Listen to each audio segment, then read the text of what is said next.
is it hard writing like non-comedic stuff for you, or not really? So much easier. Really? Yeah, I've heard that. We've heard that before. That It is so much easier drama's to write, easier. so much easier to write drama than comedy. Like with drama, like there's nothing really expected of anyone. I mean, you expect to kind of like convey this thing where like people care about something or whatever, but for comedy writers to write, like to have somebody say to you, and this scene should be pretty straight and dramatic, you're like, great. Like that is the easiest thing to write. So I think that that again, with that courtroom scene, like that was the sort of mandate of like, this is the story and we need to get these points across and it has to feel real. And I'm like, okay, good. So yeah, as a comedy writer, writing drama is like a piece of cake. It's great. Yeah, do you think it's part of it is that you're allowed to take yourself seriously when you're writing drama, whereas with comedy you always have to kind of acknowledge the absurdity at every moment? Well, absolutely. And I think that it's you're allowed to take yourself seriously, and also you're allowed to take time off from having to have a joke like every half of a page or more. You know, when you're writing Family Guy, it's more than that. So to just not have the pressure of having to have like a great joke, you know, at every spot along the way, it just takes a lot of pressure off you. And do you do any other like type of writing, like like romance writing or anything like that, or just stick to comedy and drama? It's just comedy, and I would say like I don't even really write drama, like just in those few moments. Gotcha. Yeah, but no, my wife encourages me to do other kinds of writing, and she's probably right, but I'm not going to let her have that satisfaction. I could try and get in the Law and Order writing room. That's right. I would love that. I would take that job any day. I love Law and Order.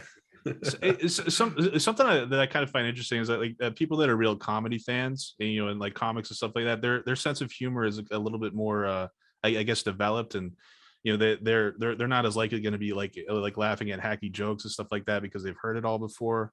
But like when you watch like sitcoms that tend to become popular, you know, like that's a lot of times that's the kind of comedy that's coming across and that's popular. And I was wondering like what is it like having to write those kinds of jokes for that, you know, that kind, like if you've ever had to deal with that kind of thing?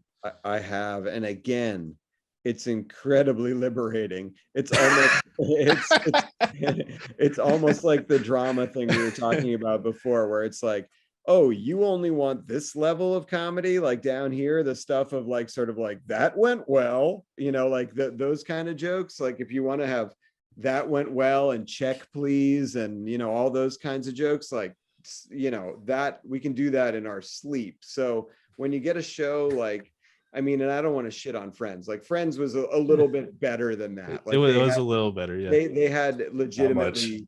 Well, yeah. Stuff. Yeah, it's good. It's good when you're 12, you know. I mean, you haven't heard anything yet. Yeah.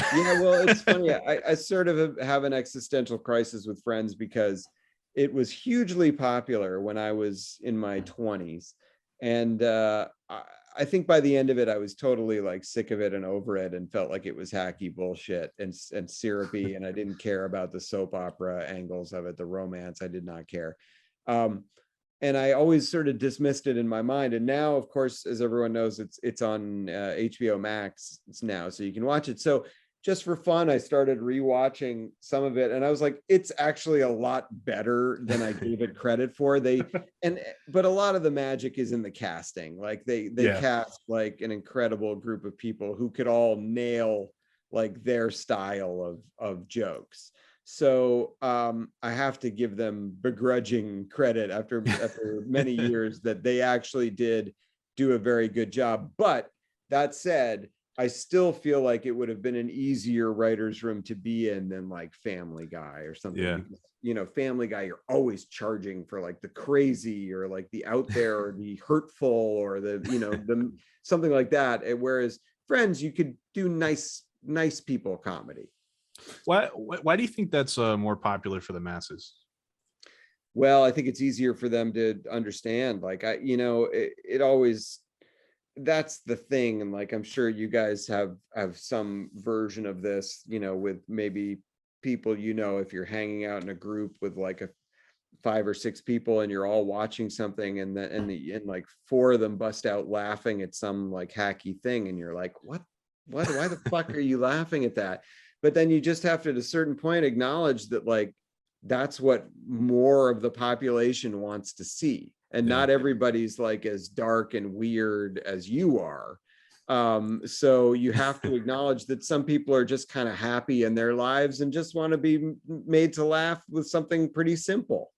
Yeah, even like age and all, like a lot of that stuff is not really age dependent. Like a 6-year-old's gonna laugh at it, a 12-year-old's gonna laugh at it, a 35-year-old's gonna laugh at it. Like it's just kind of universal comedy.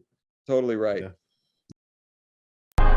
Come join the conversation, the show that you've been wanting.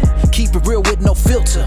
Weekly we share discussions. WWSD, interviewing creative guests, talking the creative process and sharing all the influences from TV and film. Emmy nominated and winning, yeah, they're coming through. Actors and comedians too, directors and writers, way more than a few. Masters of their craft, yes, tune in, you gotta see. This the podcast that you need, WWSD.